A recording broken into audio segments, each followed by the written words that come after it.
آپ اس استاد کو اجازت نہیں دیں گے جو کہے کہ 2 جمع 2 3 کے برابر ہے یا 2 جمع 2 5 کے برابر ہے۔ اور جہاں تک دین کا تعلق ہے، جہاں تک مذہب کا تعلق ہے، ہم بخوبی جانتے ہیں۔ قرآن مجید میں سورہ آل عمران سورہ نمبر 3 آیت نمبر 19 میں اللہ تعالیٰ فرماتے ہیں ان الدین عند اللہ الاسلام، یعنی اللہ کے نزدیک صرف اسلام ہی دین ہے جو قابل قبول ہے۔ اللہ تعالیٰ قرآن میں سورہ آل عمران سورہ نمبر 3 آیت نمبر 185 میں فرماتے ہیں کہ اگر کوئی اسلام کے علاوہ کوئی اور دین اختیار کرے گا تو وہ اس سے ہرگز قبول نہیں کیا جائے گا اور آخرت میں وہ نقصان اٹھانے والوں میں سے ہوگا۔ تو خلیجی ممالک میں، مسلم ممالک میں، سعودی عرب میں وہ بخوبی جانتے ہیں کہ صرف اسلام ہی واحد درست دین ہے۔ اس لیے اگر کوئی عیسائی مبلغ آتا ہے تو اسے کبھی آنے نہیں دیتے۔ یار میں اسے پسند کرتا ہوں، جیسے میں اپنے اسکول میں ایسے ریاضی کے استاد کو پڑھانے کی اجازت نہیں دوں گا جو کہے کہ 2 جمع 2 5 ہوتے ہیں، اسی طرح وہ بھی اجازت نہیں دیتے، لیکن دوسری چیزوں کے لیے وہ اجازت دیتے ہیں۔ اگر انہیں ڈاکٹر چاہیے ہو تو وہ عیسائی ڈاکٹر بھی لے آتے ہیں، اس میں کوئی مسئلہ نہیں ہے، کیونکہ طب میں وہ آگے ہیں، ٹیکنالوجی میں وہ آگے ہیں، تو جس چیز میں وہ آگے ہیں اس کی اجازت دیتے ہیں۔ لیکن جو چیز وہ نہیں جانتے وہ دین ہے، مذہب ہے۔ مذہب میں صرف اسلام ہی درست ہے، باقی سب غلط ہیں۔ اسی وجہ سے میں ان سے 100% متفق ہوں۔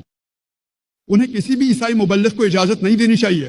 بھارت اور نائجیریا میں یہ جمہوری ممالک ہے، کوئی اور ملک جمہوری نہیں ہے۔ آپ کسی بھی مذہب پر یقین رکھ سکتے ہیں، کسی بھی مذہب کی پیروی کر سکتے ہیں، تو یہاں سب کو اجازت ہونی چاہیے۔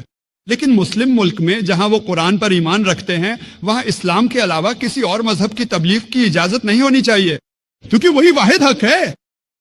میرا نام اولوسی اویند اللہ کبون ہے، میں ایک طالب علم ہوں، میں مسلمان کلا، میں ایک اسلامی پس منظر میں پیدا ہوا تھا۔ اب مسلمان ہے یا غیر مسلم؟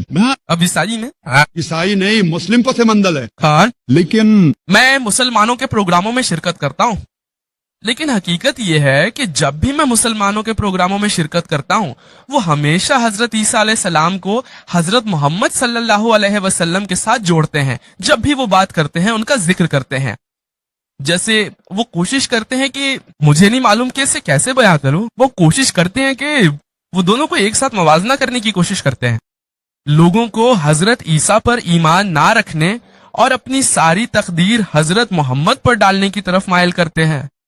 جب ہم عیسائی اپنے پروگرام منعقد کرتے ہیں تو ہم ایسا کرنے کی کوشش نہیں کرتے، مجھے نہیں معلوم کیوں، کیا یہ لازمی ہے؟ مسلمان حضرت عیسیٰ کے بارے میں بات کرنے کی کوشش کرتے ہیں، کیا یہ لازمی ہے؟ بھائی نے یہ سوال اٹھایا کہ وہ عیسائی ہیں، ان کے بہت سے مسلمان دوست ہیں، جب وہ مسلمانوں کے پروگراموں میں شرکت کرتے ہیں تو وہ لوگوں کو حضرت عیسیٰ پر ایمان نہ رکھنے کی کوشش کرتے ہیں۔ وہ بالکل غلط ہیں۔ ہم لوگوں کو حضرت عیسیٰ پر ایمان نہ رکھنے کی کوشش نہیں کرتے ہیں، ہم یہ کوشش کرتے ہیں کہ لوگ یہ نہ مانیں